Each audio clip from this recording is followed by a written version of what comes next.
Salut à tous, bienvenue. Alors vous avez été nombreux à suivre les évolutions du Rabbi Nachman Center. Vous les avez aimés, vous avez partagé la vidéo. Ils reviennent, et oui, ils reviennent. C'est Michael Bensoussan à ma droite et Jonathan Parianti à ma gauche. Et comme ils sont Bretzlev, évidemment, de quoi nous allons parler aujourd'hui? Douman. De la générosité, des talents et du cœur. C'est la sauce du jour sur studioqualita.com.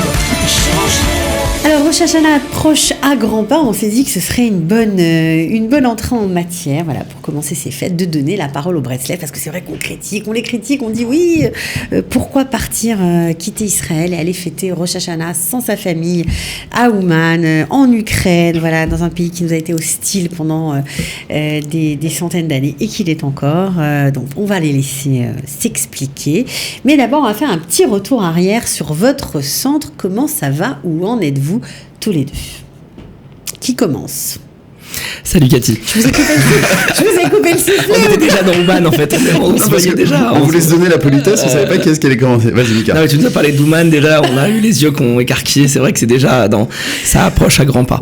Bon, alors, avant de parler d'Ouman, on va en parler promis juré. Le site, enfin pas le site, mais l'endroit, votre maison, on va dire votre... Écoute, le centre, tout avance, de plus en plus de cours. De plus en plus de personnes qui viennent assister à ces cours et on sent vraiment une ambiance, tu vois, qui... Vous avez créé une communauté, quoi. Voilà, on est en train, on espère chaque Donc jour. 50 familles fréquentent le centre, à peu près. Ouais. C'est déjà pas mal, hein. Tout à fait. Enfants, pour un début, c'est pas mal, non? En plus, c'est pas un très grand endroit, c'est un petit endroit. Voilà, il y a eu un Shabbat organisé justement pour Tisha B'Av où il y a eu à peu près combien, Jonathan? 30 personnes. Une trentaine de personnes. Ouais. Voilà, donc on était plein en fait. Voilà, t'es plein parce que le centre, c'est vrai, il est pas immense. On l'a décoré, on a accroché beaucoup de tableaux. C'est important de donner une âme et beaucoup de couleurs à ce centre pour que les gens se sentent comme à la maison. Okay. On a aussi une grande... Il y a les Shabbats tous les mois. Il y a une très très grande bibliothèque aussi où on essaye de renforcer notre bibliothèque en livres francophones et aussi en hébreu, car tous les matins il y a toujours un kollel avec, aujourd'hui on a entre 4 et 5 avrechim qui étudient tous les matins, et en hébreu pour le coup, et qui offre aussi également la possibilité d'étudier en Chavruta si jamais il y a des gens qui veulent, voilà, tout à fait, car on est avant tout un centre d'études de Torah. À tendance évidemment Bretzlev, car vous étudiez la pensée bien sûr de Rabbi Nachman. Tout à fait, mais c'est un centre de Limud Torah avant tout, il faut bien le dire. Et là-dessus, on essaye de s'ouvrir un maximum avec des cours divers et variés. On va également accueillir le Rav Twitou au milieu du mois de septembre pour donner des cours d'Ashdod, tout à fait. Voilà, plein de rabbanim qui viendra nous parler évidemment des enseignements de Rabbi Nachman. Voilà. Donc tout celui qui est prêt à venir et à nous parler, nous expliquer sa façon à lui de percevoir les enseignements de Rabbi Nachman est le bienvenu au Rabbi Nachman Center. On va juste redonner l'adresse avant de parler de ce sujet brûlant qui nous intéresse à tous. Ça se trouve où, le Rabbi Nachman Center? Alors ça se trouve au 43 Rehov Elat, et puisque tu demandais alors depuis la dernière émission qu'est-ce qui s'était passé, il s'est passé beaucoup de choses. On a eu énormément de visites de gens qui ne connaissaient pas le centre et qui suite à l'émission sont venus nous voir, et alors sur toutes les anecdotes et sur toutes les visites qu'on a reçues, j'aimerais juste en raconter une petite rapide. Pas de problème. Donc c'était vraiment une semaine ou deux après la diffusion de l'émission. J'ai un couple qui débarque au centre. Et en fait, c'était un couple, on va dire, mixte, blanc-black, si on pourrait dire. Donc la femme et son mari, avec des enfants métis, adorables, très mignons. Et donc ils sont arrivés, donc je les ai accueillis comme il se doit. Et je leur ai demandé, alors vous habitez dans le quartier, vous habitez en Israël? Il me dit, non, on habite en France. Ah bon, très bien. Et pourquoi vous êtes venu nous voir ici au centre? Comment vous avez découvert? On a écouté à la radio. Et puis, comme on est très attaché aux enseignements de Rabbi Nachman, on est venu voir les livres que vous avez en dispo. Et on est venu, je dis, c'est formidable, c'est parfait. Et vous allez à Ouman, et vous avez déjà été à Ouman? Elle me dit, non, mais on aimerait bien y aller, mais avant ça, on aimerait quand même en savoir un petit peu plus, parce que, on vous avoue qu'on n'est pas juif, mais notre fils, qui a 15 ans, a écouté, il y a 3-4 ans, une chanson de Rabbi Nachman, Ouman Rosh Hashanah. Donc c'est la transition de la suite. D'accord. Et cette chanson, en fait, l'a animé d'une espèce de passion pour Rabbi Nachman, et donc pour le judaïsme. Et donc depuis, eh bien, c'est des gens qui sont tous au pas, quoi. C'est des gens qui ne sont au départ pas juifs et qui ont commencé à étudier la Torah avec des cours du Rav Ifra, du Rav Vidovitch et du Rav Sitruk, etc. Ouais. Et donc le petit, en fait, commence un processus de conversion à l'âge de 14 ans. C'est extraordinaire. Et tout ça avec une chanson de Rabbi Nachman. C'est sympa, et vous l'avez su grâce à la radio, voilà, grâce à nous, un petit peu. Sympa, mais il y a toujours plein de surprises. C'est vrai qu'on est écouté un peu partout, hein, c'est la magie d'Internet, et ça c'est chouette. Bon, alors, Ouman, pas Ouman, à Rosh Hashanah, oui, non. Il y a les opposants, il y a les pour, il y a les acharnés, il y a les passionnés, il y a ceux qui détestent, qui ne veulent pas en entendre parler, et puis il y a aussi des sympathisants de Rabbi Nachman, ceux qui aiment leurs enseignements, qui sont contre, qui ne veulent pas aller à Ouman. Il y a vraiment de tout, on s'y perd, je le dis franchement. Donc dites-nous pourquoi vous allez à Ouman et combien de fois vous avez été. On va commencer par vous, Jonathan. Je suis désolée, c'est pas Mickaël qui va commencer, c'est vous. Ouman découvert il y a 5 ans, alors que moi-même j'étais, comme tu l'expliquais, un opposant. Ouais. C'est-à-dire que pour moi, je ne voyais pas l'intérêt de quitter Eretz Israël pour se rendre dans un pays antisémite qu'est l'Ukraine. Pour aller pèleriner un tzaddik, on en a assez en Israël, et avec toutes les bonnes raisons, en réalité, de ne pas aller à Ouman, et encore moins à Rosh Hashanah. Donc ça, c'était ma position il y a à peu près 6-7 ans. Jusqu'à ce que, on va dire, par providence divine, par voie de cause à effet, je me suis finalement rendu à Ouman. Et en fait, j'ai compris que je me trompais et qu'en réalité, j'étais beaucoup plus attaché à Rabbi Nachman que ce que je n'imaginais. Mais c'est pas le propos, je vais pas vous raconter. Pourquoi les Bretzlev vont à Ouman ? Est-ce qu'il y a une raison ? Eh bien... Pour Rosh Hashanah, évidemment. Alors... Déjà, pour savoir de quoi on parle, Ouman, c'est une ville où Rabbi Nachman a terminé sa vie. Il n'a pas vécu à Ouman. Rabbi Nachman a vécu le clair de son temps dans la ville de Breslev. Et d'ailleurs, c'est pour ça qu'on l'appelle Rabbi Nachman de Breslev, et pas Rabbi Nachman de Ouman. Ouman. Rabbi Nachman Meouman, on l'appelle aussi Rabbi Nachman Meouman. Et en réalité, à la fin de sa vie, je crois que c'était les 2 dernières années, si je ne me trompe pas, de sa vie, il a demandé à venir donc dans cette ville d'Ouman, puisque quelques décennies avant, il y avait eu un massacre, je crois, de plusieurs dizaines de milliers de juifs à l'épée, qui avaient été massacrés dans des circonstances terribles en une journée. Un peuple effroyablement antisémite, et c'est quand même un truc fou, parce que depuis peu, le président depuis le mois de mai, le 20 mai exactement 2019, le président de l'État d'Ukraine, est juif, ainsi que le Premier ministre. Et plus encore, le Premier ministre. On a beaucoup prié. Grossman, c'est quand même un truc c'est incroyable. Oui, et d'autant plus c'est le seul pays avec Israël à avoir un Premier ministre et un ministre juif. Il y a un président juif. Et on voit Bibi Netanyahou qui est en train de renforcer les liens commerciaux également avec l'Ukraine. Jonathan évoquait tout à l'heure en coulisses que également il se penche sur l'activité immobilière qui s'opère en ce moment à Ouman, parce qu'il faut savoir que ça construit énormément à Ouman en ce moment, comme en Israël. Les gens qui débarquent pour... c'est juste hallucinant. Il y aura plus de 100 000 personnes à la fin du mois de septembre, 100 000 hommes, je précise, mais des hommes qui viennent aussi avec leurs enfants, des hommes qui viennent avec leur père, des hommes qui viennent avec leurs frères, des hommes qui viennent... Les gens vont en famille à Ouman. C'est-à-dire que c'est pas quelque chose qu'on fait en solo comme ça, où on va se retrouver. Non, il faut comprendre que c'est une démarche qui se fait par amour pour sa famille. Justement, on reprend avec Jonathan. Donc on a dit qu'il a fini sa vie à Ouman. Voilà. Et donc, au cours de ces dernières années où il était à Ouman, il a beaucoup insisté sur le fait d'inviter ses élèves à venir à Ouman. Et il explique notamment que celui qui viendra chez moi, à Ouman, sur sa tombe, Mishaya Etzli Berosh Hashanah, ou Raoul Lismor Kol Hashanah. Celui qui va venir chez moi, il sera heureux toute l'année. Ça, c'est une de ses phrases. Mais il y a une autre phrase aussi qui dit Maomar Lachem. Qu'est-ce que vous voulez que je vous dise? En davar gadol misé. Il n'y a rien de plus grand que cela. Liot etzli berosh Hashanah. Être chez moi, Rosh Hashanah. Et après, ça continue. Et celui qui a été chez moi, il sera joué toute l'année. En réalité, il faut comprendre quelque chose. On rentre dans une espèce de troisième dimension quand on parle d'Ouman et quand on parle de Rabbi Nachman. C'est une dimension qui est très très difficilement explicable avec des mots. Et un jour, j'ai demandé au Rav Besançon, d'ailleurs on était en route pour une émission de radio à l'époque, et je lui avais posé la question, je lui ai dit, Rav, qu'est-ce qu'on doit répondre ? Qu'est-ce que je dois répondre à tous ces gens ?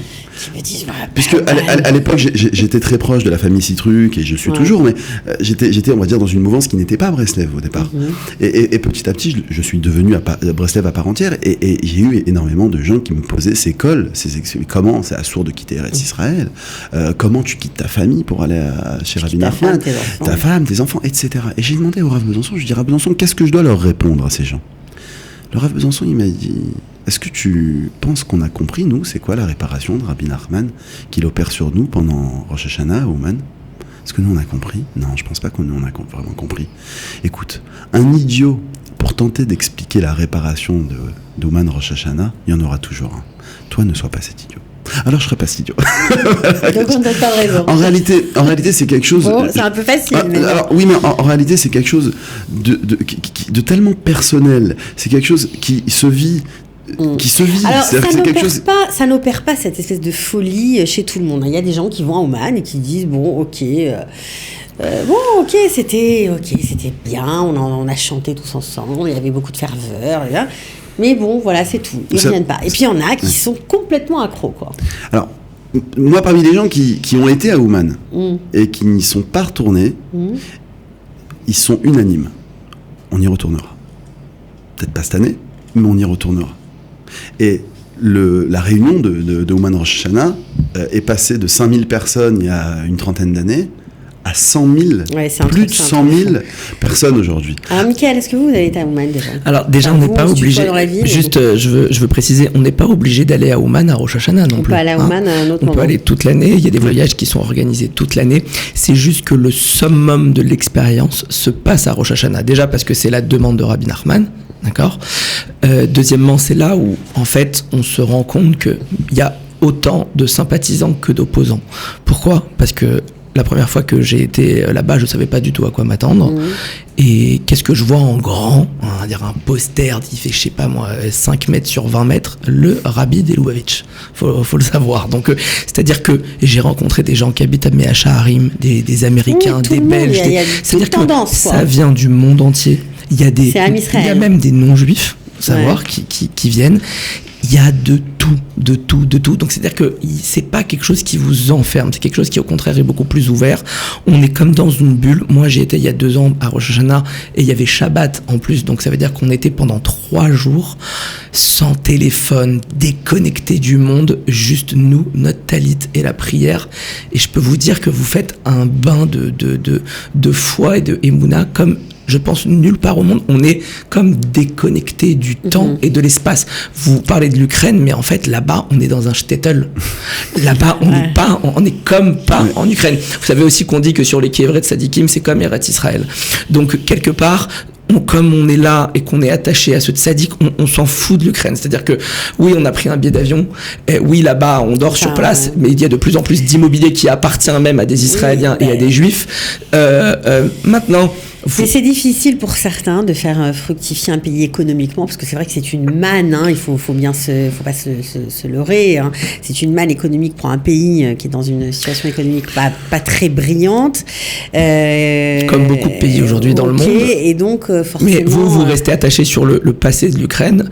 Moi, j'essaye aujourd'hui de m'attacher à l'avenir, à de ce que devient des pays. Nous, on est des Juifs qui sommes partis d'Europe, qui sommes partis de France. On est partis à chacun pour sa raison, mais en tout cas, on sait qu'il y a un problème par rapport à la projection qu'on a dans ces pays. Aujourd'hui, on vit en Israël, on est juif, on est fier de l'être et on le clame haut et fort. Et quelle belle revanche que de venir 200 ans après, 300 ans après ces massacres et de chanter fièrement et de prier fièrement là où nos frères juifs sont morts. Il n'y a pas de problème Aujourd'hui, on le fait ouvertement. Aujourd'hui, on peut être juif grâce à Eretz Israël partout dans le monde. Et voilà, ça prenez pour vous, c'est comme une revanche. Mais vous imaginez un tzaddik, je comprends, Rabbi Nachman, qui nous voit de là-haut et d'en bas, parce qu'on dit que Rabbi Nachman, il n'est pas là-haut, il est parmi nous. Il voit encore ces Breslevers, ces Chaverim venir prier, s'attacher à sa tombe, comme Rabbi Shimon Bar Yochai. C'est-à-dire qu'est-ce qu'il y a de plus haut pour un tzaddik que de voir que 200 ans, 250 ans après sa mort, et ça continue, ça perdure. Ok, mais pour vous, personnellement, c'est comme une revanche. C'est ce que tu as expliqué, une revanche par rapport si on doit parler, si je dois, excusez-moi, si je dois juste, entre guillemets, m'abaisser dans le terre-à-terre à dire oui, mais l'Ukraine, il y a eu des massacres, alors dans ce cas-là, je dis oui, c'est une revanche. Mais vu que moi, je ne vois l'avenir et on essaye de voir que le bien, parce que c'est quelque chose qui est très important. Un des enseignements fondamentaux de Rabbi Nachman, c'est de faire Azamra, c'est-à-dire de juger positivement et d'essayer de ne voir que le positif dans la vie. Alors justement, pour parler positif, 360 000 personnes d'ascendance juive vivent encore aujourd'hui en Ukraine. Est-ce que le fait d'avoir ces manifestations, cette foule, et donc la possibilité de parler à des gens religieux, souvent des gens qui ne pratiquent plus rien, est-ce qu'ils viennent, ils ont envie de se rapprocher du judaïsme? Il faut savoir qu'il y a beaucoup d'Israéliens qui sont allés en Ukraine et qui ont découvert en réalité qu'il y avait énormément de familles juives assimilées, voire même devenues chrétiennes entre-temps, mais qui étaient encore attachées ou qui étaient encore reliées au judaïsme, et donc ils ont entamé des processus de conversion. Alors pas forcément tout de suite de conversion, mais on va dire de rapprochement dans un premier temps, ensuite dans un deuxième temps de conversion. Il y a eu des brit milah, des circoncisions qui ont été faites à des âges avancés, et plus le temps avance, effectivement, et plus il y a des gens qui se rapprochent du judaïsme grâce à cette activité. Mais juste pour revenir à Rabbi Nachman et à Ouman, en réalité, si on dépasse un petit peu la dimension technique. Ouais, voilà. Dépassons la dimension technique. Et pourtant, elle est importante. Elle est importante, mais elle est secondaire. Elle est secondaire, mais en tout cas, il faut s'organiser. Il faut louer des apparts, c'est facile. Il faut la bouffe. Alors, on en reparlera de l'organisation après, mais aujourd'hui, si vous envoyez un WhatsApp au centre, en 10 minutes, vous avez votre billet d'avion, votre navette. À votre centre ? Oui, il y a notre centre, on vous connecte. Il faut donner le numéro. Allez-y, donnez le numéro, il y a des gens qui vont vouloir on donnera le numéro. Sur le Facebook Rabbi Nachman Center Tel Aviv sur Facebook. On communiquera les informations de toutes les organisations et des sociétés qui organisent ces voyages, qui sont des professionnels de l'organisation, avec des bus, avec des shuttles aéroport Ouman, avec sur place des appartements. Ça, c'est la dimension matérielle. Le côté technique, il n'y a pas de souci. Maintenant, si on veut revenir un petit peu à la dimension qui nous transcende, puisque c'est pour ça qu'on y va. On va pas à Vegas, on va pas à Ibiza, on va pas à New York. Voilà, on va pas à New York, on va à Ouman. Donc on va déjà se détacher complètement, comme tu le disais tout à l'heure, avec 3 voire 4 jours entre Shabbat et Yom Tov, puisqu'on enchaîne en fait 4 jours où on n'utilise pas de téléphone. Mais qu'est-ce qu'on y fait de plus ? Eh bien, c'est ça qui est fantastique. C'est-à-dire que on va se retrouver avec des gens qui n'ont souvent rien à voir avec nous. Ok. Et en réalité, il va y avoir des espèces de connexions qui vont se faire, là où on s'y attend le moins, et on va progressivement, au fil du temps, s'attacher à des gens. Je vous dis, des gens qui n'ont absolument rien à voir avec nous, d'horizon, de catégorie sociale, etc. C'est ça la transe, c'est la connexion avec les gens, autant qu'avec le tzaddik. Je ne pas les gens, je dirais déjà les juifs. Les juifs, oui, les gens sont là. Mais oui, mais c'est important parce qu'on se retrouve entre juifs comme nulle part ailleurs. Déjà, qu'est-ce qu'on y fait ? La première chose, c'est qu'on prie. On démarre, on fait ça prie vraiment ou Ouais, ça prie vraiment. Je veux dire, ça prie, c'est pas que ça prie, Cathy. Dans la rue, ça prie à cœur ouvert. Et partout. Et c'est ce qui nous manque. À haute voix ? À haute voix ou pas. Mais je veux dire, ça prie vraiment. Ça pleure. Ça chante. Ça sourit. Mais partout dans la rue. En fait, dans la rue, il y a des gens qui vont faire tout leur office de Rosh Hashanah dans la rue. Mais pourquoi il y a des synagogues ? Non, ils ont décidé de prier. Oui, c'est ça qu'il faut expliquer. On n'est pas autour du tombeau. Tout ne se passe pas autour du tombeau. Il y a 100 000 personnes. C'est ça. C'est-à-dire que sur le quai vert, il y a maximum 2-3 000 personnes qui y rentrent autour du tombeau et dans les salles attenantes. Sinon, il y a des synagogues. Alors sinon, il y a des petites synagogues. Sinon, il y a le Kloïs, qui est une gigantesque synagogue. La synagogue qui a été fondée par Rabbi Nathan, l'élève de Rabbi Nachman, qui fait à peu près, je crois, 3 ou 4 000 places. Et à côté de ça, il y a tous les petits minyanim de gens il y a tous les petits minyanim des gens. Il y a des communautés de Marocains, des communautés de Yéménites. Il y a des communautés. Il y a des gens qui viennent absolument du monde entier. C'est hallucinant. C'est vraiment choquant. Il y a des cours de Torah qui sont des cours qui sont organisés dans partout, toutes les langues. Partout vous mangez. Il y a aujourd'hui des milliardaires américains, canadiens qui ont ramené Starbucks, Kasher, avec des stands ouverts, des cafés, des thés, des chocolats. Évidemment, tout gratuit, des services restauration. C'est-à-dire qu'il y a des gens aussi. Qu'est-ce qu'ils font ? Ils viennent, ils ont juste acheté un billet et sur place, ils se débrouillent le logement. Et avant de partir, ils disent j'ai pas de quoi payer mon billet de retour. Ils collectent. On a payé des billets de retour à des gens qui étaient venus sans argent. C'est-à-dire que il y a quelque chose, je vous dis vraiment, ça se vit. C'est vrai que c'est difficile de mettre des mots dessus. Non, mais c'est bien d'en parler parce que on dit, alors, mais il faut à un moment essayer de décrire les choses. Le Rav Besançon demande dans un de ses livres, il dit mais est-ce que on a le droit de cacher un cadeau pareil au monde ? Il dit mais c'est sûr que non. Il faut le révéler. Il faut en parler, sortir dans la rue et parler de Ouman Rosh Hashanah, parler de Rabbi Nachman. Juste pour revenir à la dimension moins technique mais spirituelle. Rabbi Nachman, il vient nous délivrer une Torah, un enseignement de la Torah, qui est comme je te le disais tout à l'heure, la Torah d'Atika Stima, une vieille Torah cachée. Une vieille Torah qui nous a été cachée ou qui a été un peu oubliée pendant des générations et des générations. Et en fait, cette Torah-là, c'est d'être convaincu et de le vivre que Dieu nous aime d'un amour inconditionnel, comme un père envers son fils ou comme une mère envers sa fille ou son fils. C'est un amour extraordinaire. Et Rabbi Nachman vient nous le rappeler et vient nous dire que le meilleur moyen de se connecter avec Dieu, c'est de lui parler. Ouais. Voilà. Alors et beaucoup d'autres enseignements, bien sûr. Mais en réalité, tout est fondé là-dessus. Voilà. Donc... Et c'est ce qu'on fait à Ouman au final. On parle. On rencontre tellement de gens que il se passe des connexions que jamais nulle part ailleurs au monde vous pourriez faire. Bon. Moi, Alors, on n'a pas parlé on a parlé de la connexion, on a parlé de la folie d'Ouman, de la transe, ce que vous appelez tous comme c'est ça. Toi qui l'appelles la transe. Oui, parce que c'est ça que les gens vont chercher. Bien oui, mais moi, si tu veux, ces termes-là, moi, ils me font peur. Comme tout à l'heure sur mon statut Facebook, j'ai écrit donc cette fameuse phrase de Rabbi Nachman où il disait celui qui vient chez moi à Rosh Hashanah sera joyeux toute l'année. Ouais. Il y a quelqu'un qui m'a dit il sera joyeux grâce à quoi ? Grâce au cannabis. Donc il y a encore, si vous voulez, une espèce de bêtise. Non, j'ai pas de préjugés, pas du tout. Mais c'est vrai que c'est ce que les gens veulent chercher, un espèce de sentiment d'unité, d'être ensemble. Les gens, c'est ce que j'appelle la transe. Effectivement, les gens viennent chercher ce qu'on appelle la vie en réalité. La vie, c'est de se voir, c'est de se prendre dans les bras, c'est de rigoler, c'est de partager un morceau de sandwich. Ok, alors on a parlé de plein de choses sur ça. Juste, je voudrais terminer parce que c'est vrai qu'il y a plein de femmes qui restent seules pendant les fêtes en Israël. Oui, et ça passe pas très bien. Et parfois, il y a des petits problèmes de shalom bayit entre les couples parce qu'ils sont pas d'accord. Eh bien, on invite, voilà, officiellement. je vous parle, voilà, vous êtes 8 millions à nous suivre. J'invite toutes les femmes seules à rejoindre mon épouse Alison, qui est une femme formidable, je vous assure, à venir à la maison, à passer toute la fête de Rosh Hashanah. En plus, elle cuisine super bien, et comme ça, vous serez pas seul, et pas seulement, vous allez vous éclater parce qu'elle est super sympa. Voilà. Mais sérieusement, on sourit, mais bon, parfois c'est vrai que c'est des décisions qui sont un peu compliquées. Juste pour répondre à cela. Et après, on doit s'arrêter parce que juste pour répondre à cela.